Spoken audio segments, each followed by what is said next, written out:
Stop for a second and really look at your TV. Not just a quick glance, but actually look at it.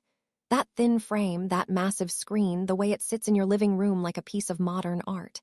You probably paid hundreds, maybe even thousands of dollars for it. You compared specs, read reviews, watched unboxing videos, and convinced yourself this was the perfect screen. And when it's turned off, it really does look perfect. Clean, minimal, futuristic. But the moment you press the power button, the illusion starts to crack. Suddenly, your expensive display turns into a billboard. Ads fill the home screen. Sponsored apps appear where your favorite services should be. Pop-ups suggest shows you never asked for. The menu stutters when you try to open Netflix. The remote feels slow. The system thinks for a second before responding. And somewhere in the background, your viewing habits are being tracked, analyzed, and packaged for advertisers. You are no longer the customer. You are the product.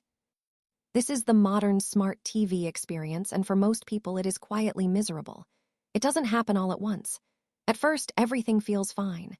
The TV is fast. Apps open instantly. The interface feels smooth. But then, after a year or two, updates start to slow things down. New features pile on top of old software. The processor inside your TV, which was never very powerful to begin with, starts to struggle. Suddenly, switching between apps feels like using a phone from 10 years ago. You press a button and wait, and wait, and wait. Eventually, frustration builds. You wonder how something so expensive can feel so cheap. You consider buying a new TV, even though the screen itself is still perfect. And that is exactly how the system is designed. For years, there has been one simple escape from this nightmare. A small black box that sits quietly next to your television and fixes almost everything. The Apple TV 4K, it doesn't show you ads. It doesn't lag. It doesn't treat you like data to be harvested. It treats you like a customer who paid for a product and deserves a good experience. The interface is clean. Apps open instantly. Updates don't ruin performance. Even years later, it still feels fast. For a long time, this little box has been the secret weapon of people who care about how technology should work. But here's the problem. We are now in 2026.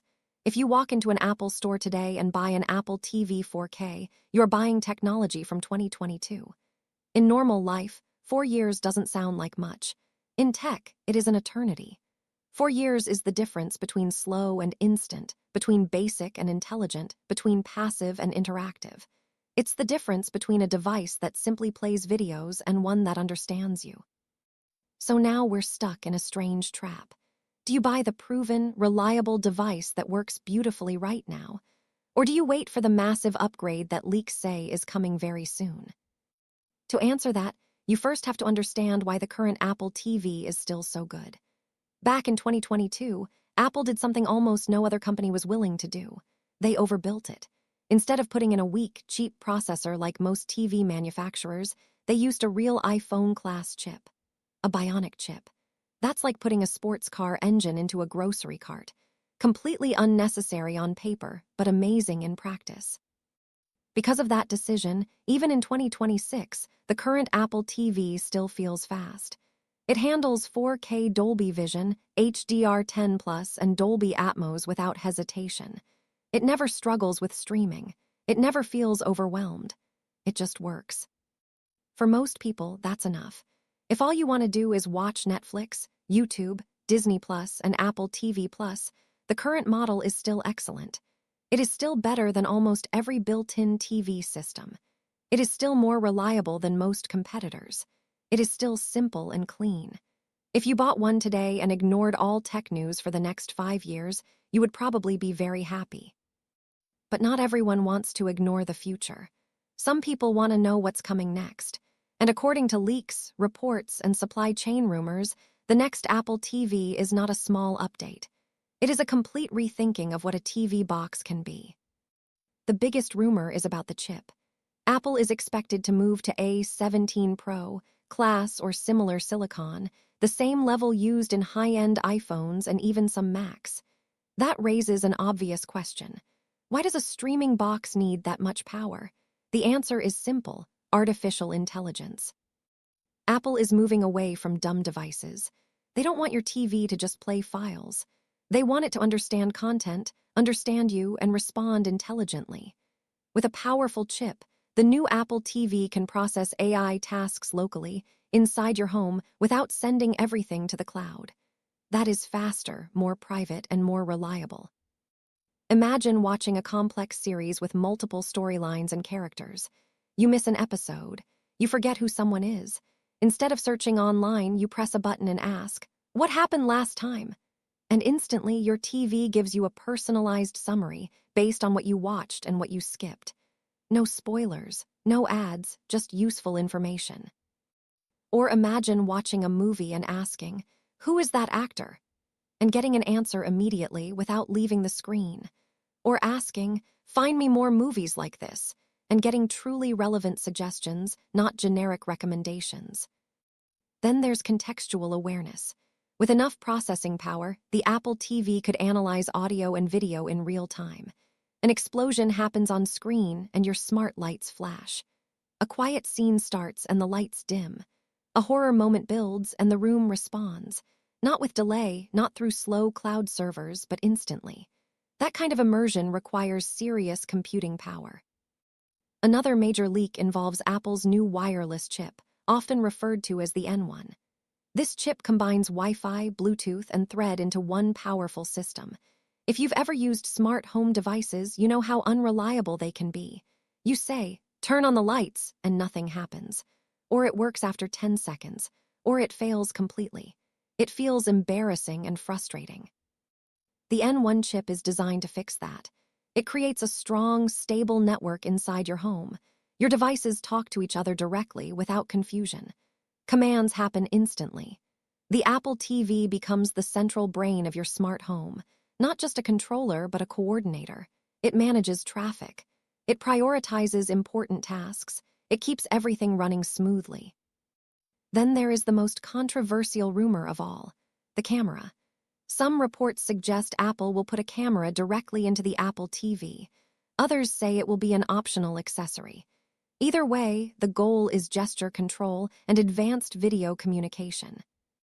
Imagine sitting on your couch and pausing a movie by raising your hand, turning down the volume with a simple motion, skipping intros with a wave, no remote, no buttons, just natural interaction.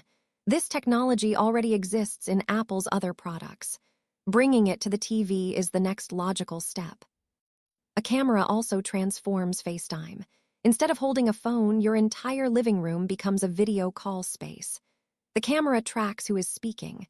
It zooms automatically. It adjusts framing. Family calls feel more like real conversations.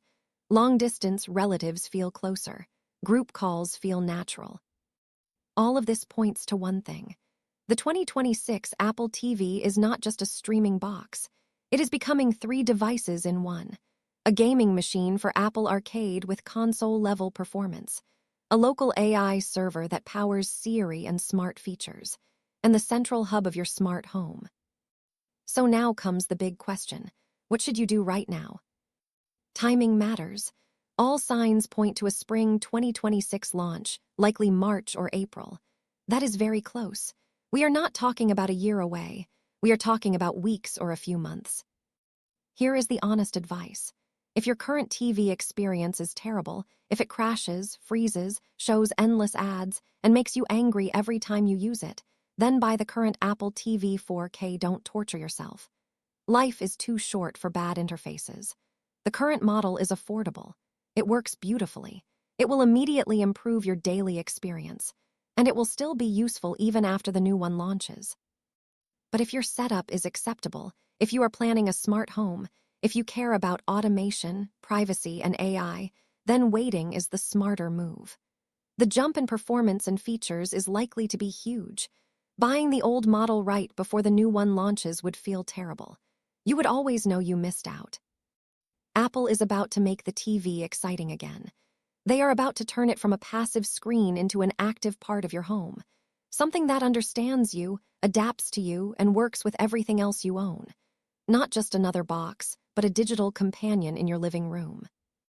And that is what makes this moment interesting. For the first time in years, buying a TV box actually feels like a big decision again. Do you choose comfort now or potential later? Do you choose stability or innovation? Personally, it feels like we are standing at the edge of something new. A shift from simple streaming to intelligent entertainment. From isolated devices to connected homes. From buttons and menus to natural interaction. And that future is almost here. So now it's your turn. Are you team buy now or team wait? Do you care more about AI features, smart home control, gaming, or just a better remote that never fails you? Whatever you choose, one thing is clear. The era of slow, ad-filled, frustrating smart TVs is coming to an end. And that alone is something to be excited about.